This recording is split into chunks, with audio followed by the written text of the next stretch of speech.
Hello ಎಲ್ರಿಗೂ, welcome back. ಅದು ಎಷ್ಟೊಂದು ದಿನ ಆದಮೇಲೆ ಫುಲ್ ಜೋಶಲ್ಲಿದ್ದೆ. ಬೆಳಗ್ಗೆ ಫುಲ್ ಡ್ಯಾನ್ಸಿಂಗ್ ಮೂಡ್, ಬಟ್ ಕೆಲಸ ಮಾತ್ರ ಜೋರಾಗಿತ್ತು ನಮ್ಮ ಮನೆಯಲ್ಲಿ. ಇವತ್ತು ಕಾರ್ತಿಕ್ ಸೋಮವಾರ ಆಗಿರೋದ್ರಿಂದ, ನಾವು ಲಿಂಗಾಯತರಾಗಿರೋದ್ರಿಂದ ನಮಗಿನ್ನೊಂದು ಸ್ವಲ್ಪ ಜಾಸ್ತಿನೇ ಸ್ಪೆಷಲ್ ಆಗಿರುತ್ತೆ ಕಾರ್ತಿಕ್ ಸೋಮವಾರ. ಸೊ ಫುಲ್ ಸ್ವೀಟ್ಸ್ ಎಲ್ಲ ಇರುತ್ತೆ. ಆ್ಯಂಡ್ ಹೊಸ ಅಕ್ಕಿ ಪ್ರಸಾದ, ಹೊಸ ರಾಗಿ ಅದೆಲ್ಲದಿಂದ ಪ್ರಸಾದ ಮಾಡ್ತೀವಿ ನಾವು.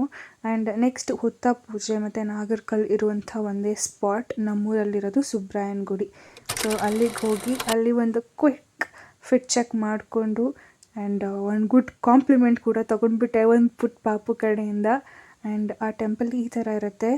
ಆ್ಯಂಡ್ ಆಲ್ಸೋ ನಮ್ಮ ಕಡೆ ಹೇಗೆ ಅಂದರೆ ಈ ಹೆಣ್ಮಕ್ಳಿಗೆ ಹುತ್ತದ ಪ್ರಸಾದ ಇಡ್ತಾರೆ, ಮಣ್ಣಿರುತ್ತಲ್ವ, ಅದನ್ನ ಲೆಫ್ಟ್ ಇಯರ್ಸ್ ಮತ್ತು ಒಂದು ಸ್ವಲ್ಪ ತಿನ್ನಿಸ್ತಾರೆ ಕೂಡ.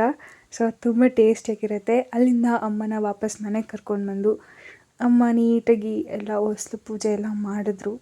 ಆ್ಯಂಡ್ ಫುಲ್ ಟ್ರೆಡಿಷ್ನಲ್ ನಮ್ಮಮ್ಮ ಎಲ್ಲನೂ ಮಾಡ್ತಾರೆ, ಏನೂ ಮಿಸ್ ಮಾಡಲ್ಲ ಯಾವ ಫೆಸ್ಟಿವಲ್ ಕೂಡ. ಸೊ ಅದೊಂಥರ ಖುಷಿಯಾಗಿರುತ್ತೆ. ಆ್ಯಂಡ್ ಆಲ್ಸೋ ನಮಗೆ ಹೊಸ ಅಕ್ಕಿ ಪ್ರಸಾದ ಕೊಟ್ಟರು. ಆ್ಯಂಡ್ ಇದು ಏನು ಪ್ರಸಾದ ಅಂದರೆ ರಾಗಿ ಬೆಲ್ಲ, ಅಂದರೆ ಹೊಸ ರಾಗಿ ಇರುತ್ತಲ್ವ, ಲೈಕ್ ಹಸಿ ರಾಗಿ, ಆ ರಾಗಿ ಮತ್ತು ಬೆಲ್ಲ, ಅದಕ್ಕೊಂದು ಸ್ವಲ್ಪ ಕೊಬ್ಬರಿ, ಬಟ್ ಸಕ್ಕ ಡಿಲಿಷಿಯಸ್ ಆಗಿರುತ್ತೆ. ಆ್ಯಂಡ್ ಇದನ್ನ ನಾವು ಇಯರ್ಲಿ ಒನ್ಸ್ ಮಾತ್ರ ತಿಂದಿರ್ತೀವಲ್ಲ, ಸೊ ಒಂಥರ ಹಸ್ಕಾಗಿರುತ್ತೆ ಟೇಸ್ಟ್ ಅದು, ಬಟ್ ಚೆನ್ನಾಗಿರುತ್ತೆ, ಟ್ರೈ ಮಾಡ್ಬೋದು. ನೀವು ಕೂಡ ಯಾರನ್ನ ರಾಗಿ ಬೆಳೆದಿದ್ರೆ ಟ್ರೈ ಮಾಡಿ. ಆ್ಯಂಡ್ ಆಲ್ಸೋ ಕೊಬ್ಬರಿ ಹಚ್ಚಿದ್ನಲ್ವ ಅಕ್ಕಿ ಪಾಯಸಕ್ಕೆ, ಅದನ್ನ ಕೂಡ ತಿನ್ನಿಸಿದ್ರು. ಅದೆಲ್ಲ ತಿಂದ್ಕೊಂಡು ನಾನು ವಾಪಸ್ ಹೋಗಿದ್ದು ಕಾಲೇಜಿಗೆ.